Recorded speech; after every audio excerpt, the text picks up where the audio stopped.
Hello, welcome to my channel. আজ আমি your self অর্থাৎ মাই সেলফের উপর একটি প্যারাগ্রাফ বলবো। এটি খুব সহজভাবে, খুব সিম্পল ওয়েতে তোমাদের জন্য বলা হয়েছে। বিশেষ করে যারা খুব ছোট, সহজ ভাষায় আমি এটি বলেছি। দেখো, about a paragraph about your self অর্থাৎ মাই সেলফ, আমার সম্পর্কে।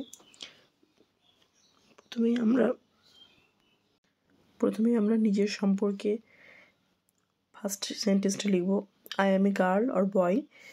গার্লরা গার্ল লিখবে, বয়রা বয়। আমি একজন বালক বা বালিকা। মাই নেম ইজ বলে নিজের নাম লিখব।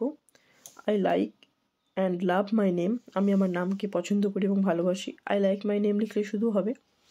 আই লিভ ইন লিখে আমি আমার জায়গার নাম লিখব, যেখানে আমরা থাকি। মাই ফাদার, আমার বাবা দিয়ে বাবার নাম দেব, লিখব ইজ এ, যার বাবা যে পেশার সাথে যুক্ত। আমি এখানে লিখেছি ফার্মার, ফার্মার মানে কৃষক। কেউ বিজনেসম্যান হলে বিজনেসম্যান লিখবে, শপকিপার হলে দোকানদার হলে শপকিপার লিখবে বা সার্ভিসম্যান লিখবে। My mother is a house wife, বা যার মা টিচার বা যা কিছু যে প্রফেশনের সাথে যুক্ত সেটা লিখবে। I am now dash years old, আমি এখন এত বছর বয়সের, নিজের বয়সটা লিখবে।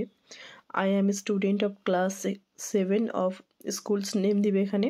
আমি ক্লাস 7 বা 5 বা 3 যে ক্লাসে পড়ো সেটা লিখবে এবং সেখানে স্কুলের নাম লিখবে। I have a sister name, প্রত্যেকে তোমার ভাইয়ের নাম বা বোনের নাম লিখবে, সিস্টার নেম বা brother name. I am very fond of her, আমি তাকে খুব ভালোবাসি। I love and respect my parents, আমি আমার বাবা মাকে ভালোবাসি এবং শ্রদ্ধা করি। দে অলসো লাভ মি, তারাও আমাকে ভালোবাসে। In future my aim is to be good teacher to teach the poor student of our school, ভবিষ্যতে আমি গরিব ছাত্রদের জন্য শিক্ষক হতে চাই, এটা আমার এম।